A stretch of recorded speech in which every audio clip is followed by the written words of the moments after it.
Hola, ¿qué tal? Bienvenidos nuevamente a un video más del curso de Ragnarok desde cero. Hoy vamos a estar viendo cómo tipar los props que pasamos de componente en componente, ¿sí?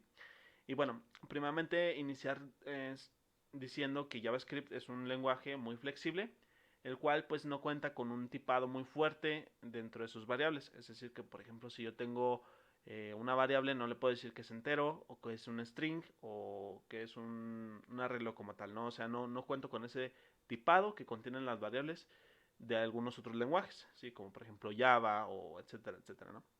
Y pues React, al estar utilizando JavaScript como core principal, entonces de esta manera pues también se comete este tipo de flexibilidad, ¿no? Entonces hoy vamos a estar manejando un poquito más esto de los tipos a través de prop types, así se llama la librería, y vamos a manejar los tipos de los um, de los props que vamos a estar pasando por componente a componente, ¿sí?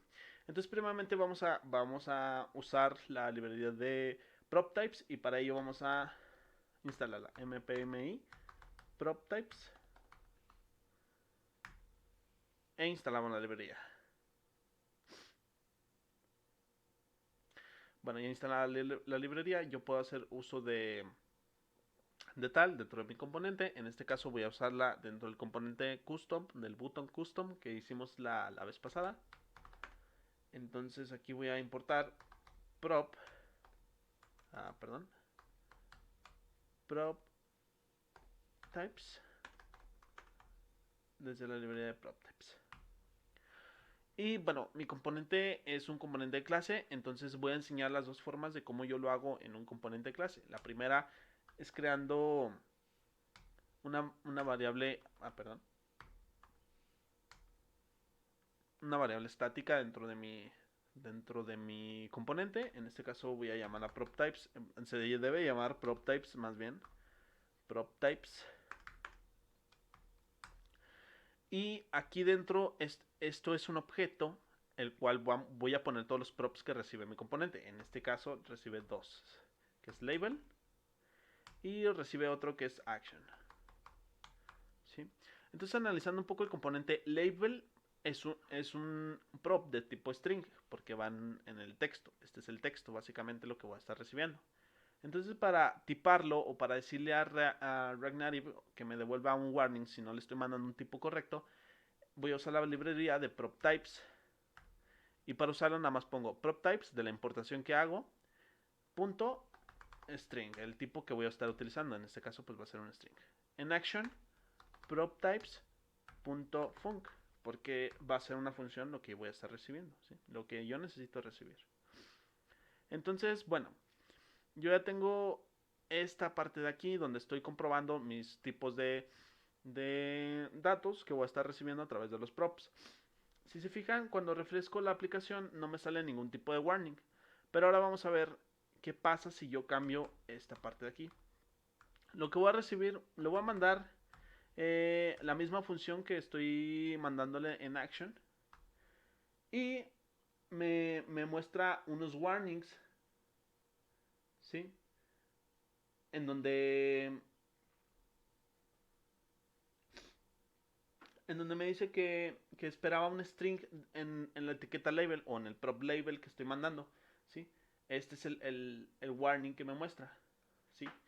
De esta manera, pues yo puedo estar controlando mucho mejor los props que estoy mandando, ¿sí? Es decir, por ejemplo, si un componente obligatoriamente debe ser de tipo string, pues ponerlo con sus prop types de tipo string, ¿sí? Esto con la finalidad de que yo pueda controlar más el componente e evitar errores de funcionamiento del tal, ¿no? Por ejemplo, ¿qué tal si mi componente realmente funcionaba con un string obligatoriamente? Y pues le estoy mandando una función, esto cambia la funcionalidad de mi componente, ¿sí? Y bueno, esta es la forma número uno de cómo se utiliza, cómo se mandan los prop types. Entonces, la otra forma de hacerlo es de la siguiente manera. Voy a borrar todo, lo voy a mandar acá abajo, desde abajo, fuera de la clase, y voy a poner button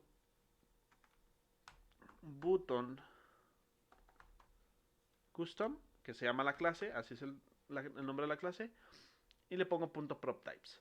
De esta manera es exactamente lo mismo si yo creara la variable estática de la dentro de la clase, ¿no? De mi componente, en este caso, pues, button custom. Para hacerlo con las componentes de función es exactamente lo mismo. Voy a copiar esto de aquí y voy a hacer un componente de función, voy a hacer un function.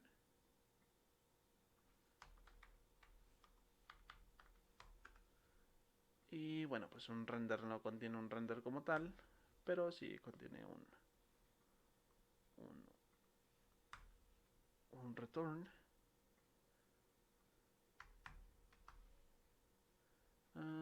This.props, esto se recibe como props, como lo habíamos visto en el video anterior. Props. Y bueno, para los componentes de función se utiliza esta parte de aquí como segunda forma de que hemos visto, ¿no? Que se pone el nombre de la clase o el nombre del componente de función, .proptypes, y le pongo el objeto de las props que voy a recibir y sus tipos respectivamente, ¿no? Pues nada, esta es la forma en cómo se hace con el componente de función. Ahora, vamos a ver otra cosa. A veces es necesario poner que es requerido algún tipo de prop para que funcione nuestro componente. O sea, por ejemplo, si yo tengo un componente que a fuerzas debe recibir un entero o un número o algo, necesito mandárselo desde el componente padre. Para ello vamos a ponerle .isRequire, ¿sí? IsRequire. Y si yo aquí en el label no le mando nada, me va a arrojar un warning de que el label es requerido, pero pues lo estoy mandando indefinido, ¿no? Entonces es así como yo puedo decirle a mi componente que lo que vaya a recibir de cierto prop debe ser requerido, ¿sí? Es la forma en cómo se pone. Ahora, también puedo ponerle un valor por defecto. En este caso, voy a poner un button custom .default props y mando un objeto con los props por defecto que voy a poner aquí, ¿no? Entonces en este caso voy a poner label y le voy a poner un string por defecto que se llame button y una acción que no haga nada.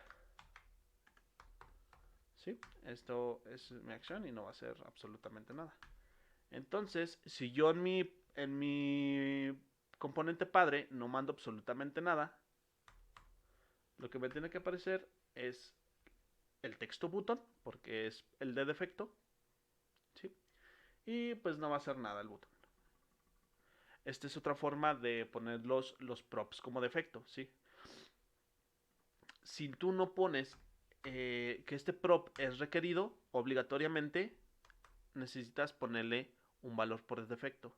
Sin embargo, si tú pones que esto es requerido, no necesitas ponerle un valor por defecto, ¿sí? Porque se supone que ese componente le deberían de estar pasando ese prop, ¿sí? Entonces, bueno, para dejarlo como estaba, es así de esta manera. Y pues así funciona básicamente lo que es prop types, ¿sí? Ya he mostrado las dos formas de cómo funciona, ¿sí? Y con estas buenas prácticas nosotros podemos estar le podemos estar dando pautas a nuestro componente para que siga cierto tipo de estructuras y reciba cierto tipo de datos, ¿sí? Es decir, para evitar esos problemas de que, oye, pues mi componente funciona con un entero, pero recibe un string y pues crashó la aplicación, ¿no? O cosas así por ese estilo. Entonces, con este tipo de librerías o de plugins que nos ayudan, nosotros podemos decirle qué tipo de propiedades o qué tipo de, de props vamos a estar recibiendo dentro de nuestros componentes, ¿sí? Y pues bueno, creo que ha sido todo por el video. Los demás tipos y las formas de cómo se ponen están dentro de la página de PropTypes, que también la dejo en la descripción para que la puedan checar y puedan saber cómo se manejan los diferentes tipos de props, ya sean objetos, shapes, figuras, etcétera, etcétera, ¿no? Entonces la dejo en la caja de descripción. Y pues nada, muchas gracias. Espero que les haya gustado el video y bueno, hasta la próxima.